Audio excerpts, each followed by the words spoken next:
Bismillahirrahmanirrahim. Assalamualaikum warahmatullahi ta'ala wabarakatuh. Alhamdulillah. Alhamdulillahi rabbil alamin. Nahmaduhu wa nasta'inuhu wa nastahdihi wa nastaghfiruh. Wa na'udzu billahi min shururi anfusina wa min sayyiati a'malina. Man yahdihillahu fala mudilla lahu wa man yudlil fala hadiya lahu. Asyhadu an la ilaha illallah wahdahu la syarika lahu wa asyhadu anna Muhammadan abduhu wa rasuluh. Allahumma salli wa sallim ala sayyidina Muhammad wa ala alihi wa ashabihi wa man tabi'ahum bi ihsanin ila yaumiddin. Subhanaka la ilma lana illa ma 'allamtana innaka antal alimul hakim wa la hawla wa la quwwata illa billahil aliyyil azim. Wa qala rabbi shrah li sadri wa yassir li amri wahlul 'uqdatam min lisani yafqahu qawli. Rabbi yassir wa la tu'assir, Rabbi tamim bil khair, amma ba'du.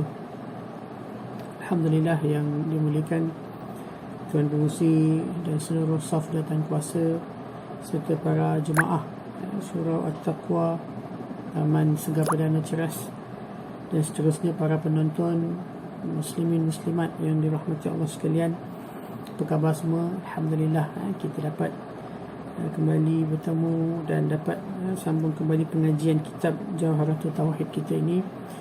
Mudah-mudahan ini menjadi asbab untuk kita mengenal lagi Allah Subhanahu Wa Taala, dapat mendekatkan lagi kita dengan Allah Taala dan seterusnya mencapai keredaan Allah Taala dalam kehidupan kita, serta mengukuhkan lagi akidah tauhid kita kepada Allah Taala, insya-Allah. Jadi seperti biasa tuan-tuan muslimin muslimat, kita masih lagi dalam fatrah ujian Allah Ta'ala dalam PKP, musim PKP. Jadi sama-samalah kita memperbanyakkan istighfar kita, taubat kita, dan doa kita kepada Allah Ta'ala agar sama-sama kita doa kepada Allah Ta'ala agar sama-sama kita diangkat musibah ini daripada diri kita dan juga masyarakat kita. Nak tak nak tuan-tuan, kita kena kembali balik bila kita diuji oleh Allah Ta'ala. Allah yang menurunkan ujian. Selagi kita tak kembali kepada Allah Ta'ala, selagi itulah Allah akan terus uji kita, tambah lagi ujian itu. Allah nak lihat bila kita akan memanggil, menyebut dan kembali kepadanya. Jadi jangan sampai dah terlalu banyak tuan-tuan, sampai kita dah tak tertanggung lagi. Jadi segeralah kita kembali kepada Allah Ta'ala dengan menegakkan apa yang diperintahkan dan meninggalkan apa yang dilarang. Mudah-mudahan itu menjadi asbab ke segala musibah-musibah ataupun bala ini diangkat Allah Ta'ala, insya-Allah. Jadi kita sambung tajuk kita pada pertemuan yang lepas ialah berkenaan dengan sifat ma'ani yang ketiga, iaitu ilmu. Sifat ilmu Allah Subhanahu Wa Ta'ala. Kita dah membincangkan berkenaan dengan dalil, nas-nas daripada Quran dan hadis berkaitan dengan sifat ilmu Allah Ta'ala. Allah yang menerangkan Allah itu ada sifat ilmu, dan Nabi juga mengatakan sedemikian.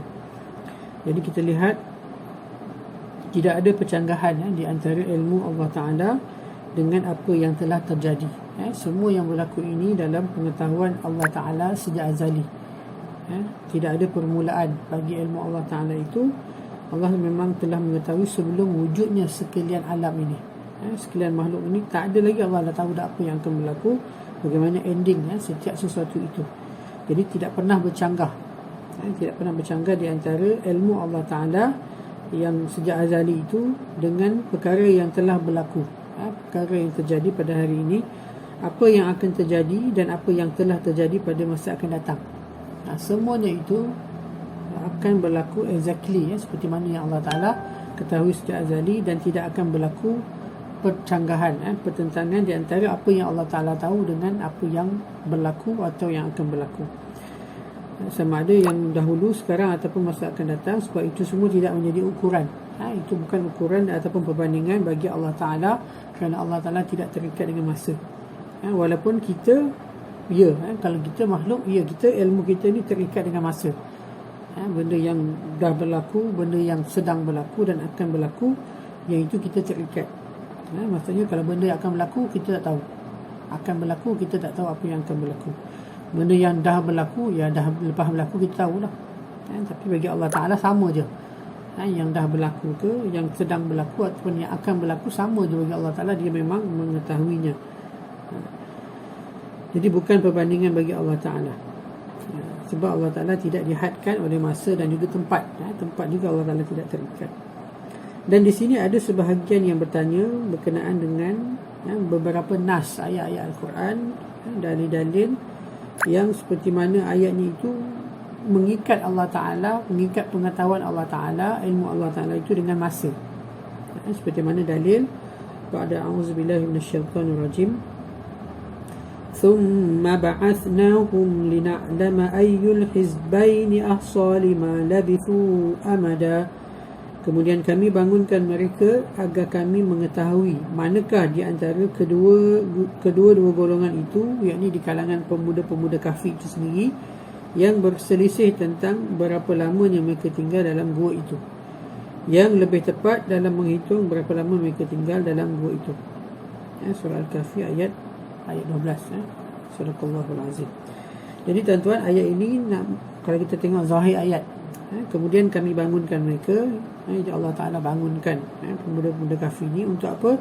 Agar kami mengetahui manakah di antara kedua-dua golongan itu yang berselisih tentang berapa lama mereka tinggal dalam gua. Jadi seolah-olah Allah Ta'ala sebut tujuan Allah bangunkan mereka supaya Allah tahu. Seolah-olah macam sebelum tu Allah tak tahu. Bila nak tahu macam mana bangunkan pemuda kafir itu, supaya perselisihan tentang berapa lama mereka tinggal dalam gua itu lebih tepat dalam menghitung berapa lama mereka tinggal dalam gua itu, dengan kita membangkit, dengan Allah Ta'ala membangkitkan mereka itu daripada tidur. Jadi adakah sebelum tu Allah Ta'ala tak tahu? Itu persoalan dia. Jadi jawapannya, kata pengarang kitab ini, bukanlah zahir ayat yang dimaksudkan. Jadi Al-Quran bila kita nak faham, tidak semata-mata literal ayat itu. Kita kena faham asbab nuzul dia. Banyak lagi ilmu-ilmu alat yang perlu kita fahami tafsirannya itu. Jadi yang dimaksudkan di sini oleh para mufassir, ahli-ahli tafsir, bukanlah maksud zahir ayat itu. Sebab kalau maksud zahir ayat itu menunjukkan seolah-olah Allah Ta'ala tak tahu sebelum daripada dibangkitkan pemuda kafir itu. Jadi bukan zahir itu yang dimaksudkan. Maka ayat seperti ini wajib ditakwilkan sesuai dengan akidah yang benar. Apa dia akidah yang benar? Iaitu ilmu Allah Ta'ala itu qadim. Jadi kalau kita berpegang dengan zahir ayat ini, kita dah menafikan sifat kesempurnaan Allah Ta'ala, yang mana ilmu Allah Ta'ala itu sedia ada. Ilmu Allah Ta'ala itu qadim. Jadi wajib, kata ulama, wajib takwilkan ayat ini. Kalau tak takwilkan, dia boleh merosakkan kepercayaan akidah kita kepada kesempurnaan sifat Allah Ta'ala. Jadi wajib ditakwilkan sesuai dengan akidah yang sebenar, iaitu kita mengatakan ilmu Allah Ta'ala itu qadim. Ulama mempunyai banyak takwilan. Ulama mempunyai banyak takwilan berkenaan dengan ayat ini. Di antara takwil yang dipilih ialah mereka mengatakan bahawa huruf lam dalam firman Allah Ta'ala lina'lama, summa ba'asna lina'lama, untuk mengetahui. Jadi lam di situ ialah lam al-aqibah. Lam al-aqibah daripada sudut nahunya itu, iaitu Allah Ta'ala membangkitkan mereka. Bila Allah membangkitkan mereka untuk apa? Lina'lama, kesan. Kesan daripada itu Allah Ta'ala mengetahui apa yang berlaku selepas bila berlaku. Bila mereka dah bangkit, mereka berselisih, kemudian mereka menentukan berapa lama mereka tidur itu. Jadi kesannya Allah Ta'ala mengetahui apa yang berlaku sekarang ataupun ketika itu, sejajar dengan ilmu Allah Ta'ala yang azali. Jadi Allah Ta'ala tahu yang berlaku ketika itu sejajar dengan ilmu Allah Ta'ala, dan ianya ilmu Allah Ta'ala itu berlaku sebelum Allah tahu sebelum benda itu berlaku lagi. Jadi berlaku tidak bercenggah. Seperti mana Allah Ta'ala tahu dahulu sejak azali, bila berlaku kejadian ketika itu, Allah Ta'ala tahu apa yang berlaku itu exactly sama seperti mana yang Allah Ta'ala telah pun ketahui sejak azali itu. Ini antara tafsiran para ulama. Jadi lam tu ialah lam akibah, lam yang menunjukkan kesan yang berlaku ketika itu. Tetapi ilmu Allah Ta'ala, Allah tahu berlaku ketika itu sama seperti mana yang Allah Ta'ala tahu. Tidak ada perbezaan, tidak ada percanggahan dengan ilmu Allah Ta'ala yang sebelum daripada dia berlaku. Maka tuan-tuan muslimin muslimat, para penonton yang dirahmati Allah, maka Allah Ta'ala mengetahui manakah daripada kedua-dua kumpulan Al-Kahfi. Kedua-dua kumpulan apa ni, lelaki Al-Kahfi ni, maksudnya apa, berlaku perselisihan. Ada yang kata kita tidur ni mungkin dalam 2 hari 3 hari. Ada yang kata lama. Jadi mereka berselisih. Jadi Allah Ta'ala mengetahui manakah daripada dua kumpulan itu dapat menghitung tempoh kekalnya mereka di dalam gua dalam keadaan tidur. Mereka keluar, mereka bawa duit, duit zaman mereka itu, kemudian nak membeli, nak cari makanan, beli roti, tiba-tiba duit itu tak laku lagi. Kemudian tengok banyak perubahan pada zaman tersebut, akhirnya mereka dapat menentukan berapa lama sebenarnya mereka tidur dalam gua tersebut.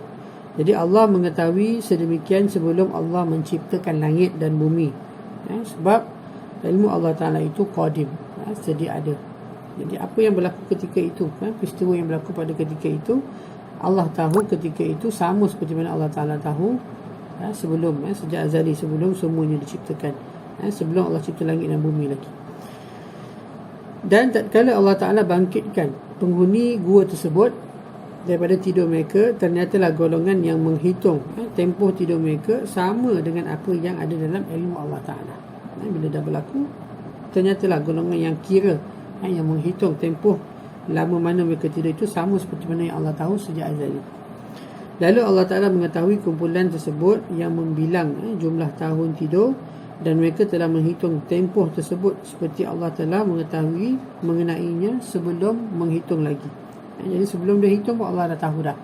Lepas dia hitung pun Allah tahu apa yang dia sebut itu sama seperti mana yang Allah Ta'ala tahu sebelum dia hitung.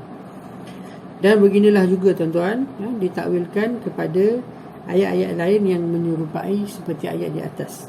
Jadi mana-mana ayat Al-Quran yang zahirnya itu seolah-olah nak menerangkan Allah Ta'ala tahu, baru tahu selepas peristiwa tertentu. Jadi ayat-ayat yang seumpama ini perlu kita takwilkan sesuai dengan akidah kita yang sebenar, tanpa kita menafikan kesempurnaan sifat ilmu Allah Ta'ala ini. Jadi antara lainnya seperti mana firman Allah Ta'ala di dalam surah Al-Anfal ayat 66 ini, A'udzubillahi minasyaitonirrajim, Al-ana khaffafallahu ankum wa alima anna fikum dha'fa. Firman Allah Ta'ala, sekarang Allah Ta'ala telah meringankan kepada kamu dan dia maha mengetahui bahawa padamu itu ada kelemahan. Sekarang ni baru Allah Ta'ala ringankan sebab Allah Ta'ala tahu dia lemah ketika itu. Adakah sebelum tu Allah Ta'ala tak tahu? Soalan kalau kita tengok zahir, seolah-olah sekarang ni baru Allah ringankan setelah Allah Ta'ala tahu dia lemah. Adakah sebelum tu Allah tak tahu dia lemah? Tidak. Jadi ayat seperti ini juga perlu kita takwilkan dengan makna yang sesuai dengan akidah kita. Artinya Allah Ta'ala mengetahui berlakunya mereka yang lemah, dan Allah Ta'ala mengetahui perkara ini sebelum berlaku itu, sebelum berlaku peristiwa itu lagi. Jadi nak beritahu, Allah Ta'ala bukan tak tahu, tapi Allah tahu bila ketika mana benda itu berlaku. Sesuatu perkara itu berlaku ketika itu, Allah tahu itu, dan tahu Allah Ta'ala itu tidak bercanggah dengan tahu Allah Ta'ala sejak azali, sejak sebelum perkara itu berlaku lagi. Jadi semua ayat-ayat yang zahirnya itu seolah-olah menunjukkan Allah Ta'ala baru mengetahui, perlu ditakwilkan. Baru mengetahui itu ialah baru tahu Allah ketika itu adalah tahu yang sama seperti mana yang sejak azali itu. Itu yang ditakwilkan oleh para ulama dalam kita menafsirkan ayat-ayat Allah Ta'ala, khususnya seperti ayat-ayat kita panggil ayat-ayat mutasyabihat seperti ini, supaya kita tidak merosakkan keyakinan kita, i'tiqad kita terhadap kesempurnaan sifat Allah Ta'ala, khususnya yang kita pelajari ini sifat ilmu. Dan seterusnya kita selesai berkaitan dengan ilmu, kita selesai, kita masuk sifat yang keempat. Sifat yang keempat iaitu al-hayah, hidup. Sifat hidup, kita baca matan yang ke 29. Qala musannif rahimahullah, ayatuhu kadzal kalamu sam'u thumma al-basar bidhi atana sam'u. Hidupnya, yakni hidup Allah Ta'ala, begitu juga kalamnya, mendengar, kemudian mendengar, kemudian melihat. Dengan ini datang kepada kita yang maha mendengar. Jadi apa yang dimaksudkan oleh matan ini? Allah Subhanahu wa taala telah menyifatkan dirinya sendiri dengan sifat hidup. Hayatuhu kadzal kalam. Jadi yang pertama disebut sifat Allah taala itu ialah hidup. Nanti kita akan bincang seterusnya sifat kalam Allah taala, sifat sama Allah taala, basar Allah taala. Jadi yang pertama disebut hayatuhu, sifat hidup Allah taala. Dan Allah sendiri telah berfirman dalam Al-Quran, Allahu la ilaha illa huwal hayyul qayyum. Allah tiada Tuhan melainkan Dia yang hidup lagi maha mengatur. Allah tiada Tuhan melainkan Dia yang hidup lagi maha mengatur, mengaturkan alam ini. Al-Baqarah ayat 255. Jadi maksudnya apa ni? Surah apa? Ayatul Kursi. Allah tidak ada Tuhan melainkan Allah Ta'ala. Dialah Tuhan yang Hayyul Qayyum, yang maha hidup lagi mengaturkan alam ini. Jadi Allah Ta'ala kata apa? Dia yang maha hidup. Jelas Allah sendiri yang bagi tahu Dia bersifat hidup. Bahkan Dia maha hidup. Tidak ada permulaan bagi hidup Allah Ta'ala. Tidak ada pengakhiran bagi hidup Allah Ta'ala. Dia maha hidup. Dan lagi firman Allah Ta'ala, wa tawakkal 'alal hayyil ladzi la yamut. Surah Al-Furqan ayat 58. Dan bertawakallah kepada Tuhan yang maha hidup, tidak mati. Tawakal 'alal hayy, bertawakallah kamu kepada Allah Ta'ala, Tuhan yang maha hidup, la yamut, hidup Allah Ta'ala tidak mati. Berbeza dengan hidup manusia ini. Allah Ta'ala sebut kullu nafsin dha'iqatul maut. Setiap yang hidup itu dia akan merasai kematian, kecuali Allah Ta'ala. Allah bukan hidup, bahkan Allah maha hidup. Dan Allah la yamut, pasti tidak akan mati. Kita telah mengetahui bahawa Allah Subhanahu wa taala menyalahi dengan segala perkara yang baharu. Laisa kamitslihi syai'un. Tidak ada sesuatu pun yang seumpama Allah Taala. Surah Asy-Syura ayat 11. Lalu apa erti hidup? Apa erti sifat hidup bagi Allah Taala ini? Sebab kita kata Allah hidup, manusia juga hidup, pokok pun hidup, binatang pun hidup, lampu pun hidup tuan-tuan. Lampu kipas pun kita kata hidup, enjin kereta pun kita kata hidup. Jadi macam mana kita nak bagi erti sifat hidup bagi Allah Ta'ala? Yang pertama tadi kita sebut apa? Laisa kamitslihi syai'un. Tidak ada sesuatu pun yang seumpama Allah Ta'ala. Jadi maksud hidup makhluk, hidupnya manusia ataupun makhluk ini tidak diketahui hakikatnya kecuali oleh Allah Ta'ala. Kita kata kita hidup, manusia hidup, pokok hidup. Hakikat hidup tu apa dia? Bagaimana hakikat hidup bagi manusia itu sendiri? Adakah kita mengetahui? Jadi kata pengarang ini, hidup makhluk itu tidak diketahui hakikatnya kecuali oleh Allah Ta'ala sendiri. Di sebalik penciptaan sains, manusia tidak mengetahui mengenai diri manusia itu sendiri, kecuali yang zahir sahaja. Jadi berdasarkan ilmu sains tuan-tuan, manusia itu sendiri tidak mengetahui hakikat kehidupan manusia itu kecuali yang zahir sahaja. Maka bagaimana kita hendak mengetahui hakikat hidup Allah Ta'ala? Macam mana kita nak tahu hakikat hidup Allah Ta'ala itu, sedangkan hakikat hidup kita pun kita masih lagi dalam keraguan. Contohnya kita kata apa yang menyebabkan manusia itu mati, apa yang menyebabkan manusia itu hidup daripada sudut saintifik. Orang yang mati dengan hidup sama je tuan-tuan. Dia ada jasad, dia ada jasad, dia ada jantung, tapi jantung dia tak berfungsi. Jadi apa yang menyebabkan jantung dia berfungsi? Boleh tak kita mengenal roh? Boleh tak kita mengkaji roh? Kita kata dalam Islam ni, dengan wahyu tu kita mengetahui yang menghidupkan manusia itu ialah roh. Jadi roh tu apa dia pula? Boleh tak dicapai dengan akal kita roh itu apa? Orang yang dah mati boleh tak kita hidupkan dia balik? Boleh tak kita masukkan balik roh dalam diri orang yang telah mati, terutamanya orang yang kita sayang, sayang mak, sayang ayah, sayang isteri, sayang suami. Kita bila dah mati kita hidupkan kembali, cipta balik roh. Roh itu yang menghidupkan. Jadi apakah sebenarnya hakikat kehidupan manusia itu pun manusia tidak mampu nak capai dengan akal kita yang terbatas. Apatah lagi kita nak mengetahui hakikat hidup Allah Subhanahu Wa Taala yang maha hebat, yang maha sempurna. Oleh itu tuan-tuan, muslimin muslimat, para penonton, para ulama telah mendefinisikan sifat hidup makhluk dengan menerangkan kesan daripada hidup tersebut. Jadi kita hanya boleh kenal hidup itu melalui kesan sahaja. Adapun hakikat hidup tu kita pun tidak mengetahui. Terutamanya kita kata roh lah. Roh itu kita tak mengetahui. Kat mana roh kita, tuan-tuan? Pernah tengok roh masing-masing? Siapa yang pernah tengok roh dia sendiri? Waktu kita tidur ada pendapat mengatakan roh itu keluar, tapi dia bukan keluar terus. Keluar terus bila kita mati nanti. Jadi boleh tak kita tangkap, boleh tak kita kaji, boleh tak kita melihat roh itu? Tak tercapai dengan panca indera akal kita, tuan-tuan. Jadi hanya kita boleh kenal seseorang itu hidup ataupun tak hidup dengan kesan-kesan yang zahir sahaja. Mereka berkata, jadi para ulama berkata, hidup itu ialah satu cara yang menyebabkan panca indera kita berfungsi dan adanya gerakan secara sedar. Itu hidup.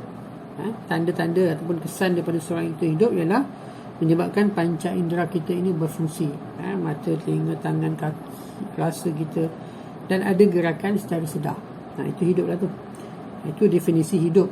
Maksudnya kita dapat definisi itu pun berdasarkan kesan-kesan zahir yang boleh kita capai dengan panca indera kita. Kita nampak panca indera berfungsi. Boleh bercakap, boleh mendengar, boleh bergerak dengan secara sedar. Itu kita kata dia hidup. Apa yang mereka maksudkan dengan definisi ini ialah seperti kehidupan haiwan. Sedangkan tumbuh-tumbuhan juga dianggap benda hidup. Jadi kita kata haiwan termasuklah manusia. Jadi kita nak tahu manusia atau haiwan ni bila dia hidup, panca inderanya berfungsi dan dia boleh bergerak secara sedar. Dia boleh bergerak apa yang dia nak. Itu definisi bagi hidup manusia ataupun haiwan. Sedangkan tumbuh-tumbuhan juga dianggap benda yang hidup. Macam mana pula tumbuh-tumbuhan, pokok hidup tu apa kesan dia pula? Jadi antara ulama silam, ada di antara ulama silam mereka yang memerhatikan bahawa kehidupan makhluk itu ada 3 bentuk. Kehidupan makhluk yang hidup itu ada 3 bentuk. Yang pertama, kehidupan tumbuh-tumbuhan. Bila kita sebut tumbuhan ini hidup, antara fenomenanya ataupun kesannya ialah tumbuhan-tumbuhan itu dia boleh membesar dan membiak. Dia tak boleh bergerak seperti mana manusia boleh bergerak, binatang bergerak, tak. Bergerak dengan sedar, tidak. Tetapi dia boleh membesar dan dia boleh membiak. Kat rumah kita pun ada pokok, tuan-tuan kan. Kat belakang ni pun ada pokok. Tapi pokok ni dia tak membesar dan tak membiak. Tak payah siram pokok, tuan-tuan, tak payah nak jaga. Jadi itu menunjukkan apa? Pokok ni dia mati. Kalau dia hidup, dia boleh membesar, dia boleh membiak. Itu tanda-tanda dari segi fizikal, dari segi zahir ni kita nampak itu kesan tumbuh-tumbuhan hidup. Kalau tak ada, dia mati. Haiwan bagaimana?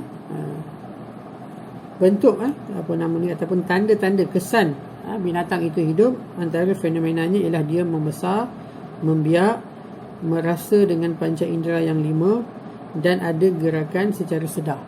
Artinya seperti hidup tumbuh-tumbuhan, tetapi dengan tambahan sedikit apa dia? Tumbuhan dia membesar dan membiak, tapi binatang ini dia boleh berfungsi panca inderanya yang 5 dan dia boleh melakukan gerakan secara sedar. Ini tambahan daripada tumbuh-tumbuhan tadi. Haiwan ni dia ada tambahan, dia boleh bergerak dan dia ada panca indera seperti mana manusia juga. Yang ketiga bagaimana bentuk kehidupan bagi manusia pula. Sama juga seperti mana haiwan dan tumbuhan, iaitu dia boleh membesar, manusia ni boleh membesar dan membiak. Ada 5 panca indera yang boleh kita gunakan dan berfungsi, dan ada gerakan secara sedar, dan tambahannya lagi apa dia? Manusia yang hidup ini tambahannya ialah dia ada akal untuk berfikir. Ada akal yang boleh berfikir, boleh menganalisa, boleh menyusun dan boleh menyingkap perkara di sebalik apa yang berlaku. Dia boleh mengambil pengajaran, boleh fikir ataupun menyingkap rahsia-rahsia di sebalik apa yang berlaku tu. Dengan akal itu, fungsi akal yang tidak ada pada binatang. Tak ada pada haiwan, tak boleh berfikir, tak boleh nak menganalisis, tak boleh nak menyusun binatang walaupun dia ada otak, tapi dia tidak ada akal. Jadi ini menunjukkan manusia itu hidup. Kesan daripada hidup tu itulah fungsi-fungsi apa nama ni yang kita sebut ini. Ini adalah beberapa ciri. Ini adalah beberapa ciri tertentu yang dikhususkan oleh Allah Ta'ala kepada manusia supaya manusia itu mampu mengimarahkan dan memakmurkan bumi. mengelokkan keadaan kehidupan di atasnya, di atas bumi, dan mencari perkara di sebalik material yang kita namakan sebagai kerohanian. Jadi kenapa Allah Ta'ala lebihkan manusia daripada tumbuhan dan juga haiwan? Pertama, itu dikhususkan atas kehendak Allah Ta'ala. Allah menghususkan sifat yang lebih itu kepada manusia sebab Allah Ta'ala nak jadikan manusia ni khalifatullah fil ard, khalifah Allah Ta'ala, pengganti Allah Ta'ala dalam mengurus takbir dunia sebagai ujian. Jadi manusia ni boleh mengimarahkan dan memakmurkan bumi dengan akal itu. Dengan akal itu juga boleh mengelokkan lagi keadaan kehidupan manusia di atas bumi ini. Bila mana kita kehendaki kebaikan, kita boleh mengelokkan lagi. Dan dengan akal itu juga kita boleh berfikir, mencari rahsia-rahsia di sebalik apa yang berlaku. Setiap, contohnya macam kita sekarang dalam fatera ujian, Allah Ta'ala timpakan satu musibah, wabak. Jadi orang yang ada akal dia boleh fikir sebab apa. Sebab kesan-kesan kemurkaan Allah Ta'ala atas kemungkaran, maksiat yang berluasa. Jadi kita boleh berfikir di sebalik sesuatu yang berlaku itu. Kita boleh ambil pengajaran yang mana binatang dia tak reti nak buat macam tu. Tak boleh ambil pengajaran daripada apa yang berlaku. Jadi orang yang berfikir, Allah Ta'ala banyak mengungkap perkataan afala ta'qilun, bahawa kamu tidak berakal, kamu tidak berfikir, ya ulil albab, wahai orang-orang yang bijak pandai, yang ada akal, yang mahu berfikir. Jadi itu adalah ciri-ciri akal bagi manusia, khusus bagi manusia, yang tidak ada pada tumbuhan dan juga jin, tumbuhan dan juga haiwan. Adapun jin juga adalah satu makhluk yang hidup. Bagaimana hakikat kehidupan jin, wallahu alam. Manusia pun, hakikat kehidupan manusia pun kita tak capai lagi tuan-tuan, apatah lagi hakikat kehidupan jin dan juga syaitan, dan apatah lagi pencipta kepada segala kehidupan Allah Ta'ala. Lagilah akal kita tak mampu nak mencapainya tuan-tuan.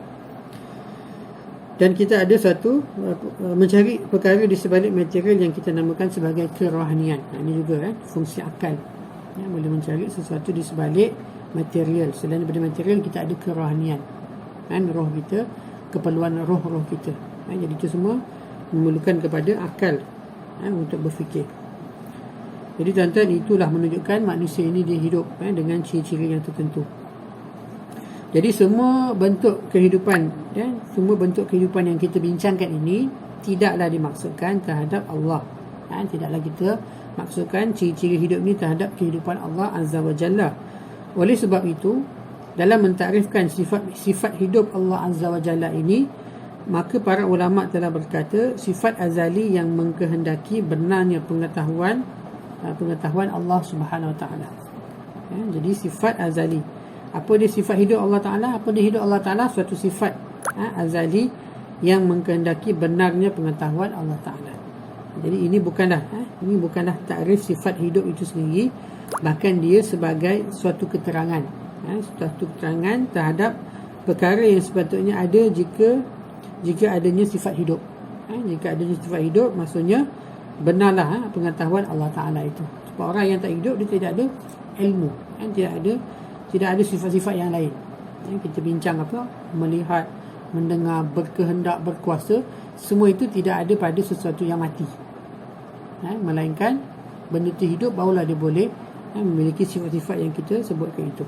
Jadi apa yang ulama sebut tadi itu bukan takrif sifat hidup itu sendiri, tetapi dia sebagai keterangan, keterangan terhadap perkara yang sepatutnya ada jika adanya sifat hidup bagi sesuatu itu. Kita beriman bahawa Allah Ta'ala mengetahui segala sesuatu. Kita sebelum ni kita bincang tentang sifat ilmu. Kita yakin Allah Ta'ala mengetahui segala sesuatu. Allah yang menciptakan segala sesuatu. Jadi pengetahuan dan menjadikan sifat ilmu Allah Ta'ala dan sifat berkuasa Allah Ta'ala dan berkehendak Allah Ta'ala untuk menjadikan sesuatu tidak mungkin ada kecuali daripada sesuatu yang hidup. Secara logiknya tak mungkin sesuatu yang ada ilmu, sesuatu yang ada kuasa dan berkehendak berdiri pada sesuatu yang mati. Tak masuk akal.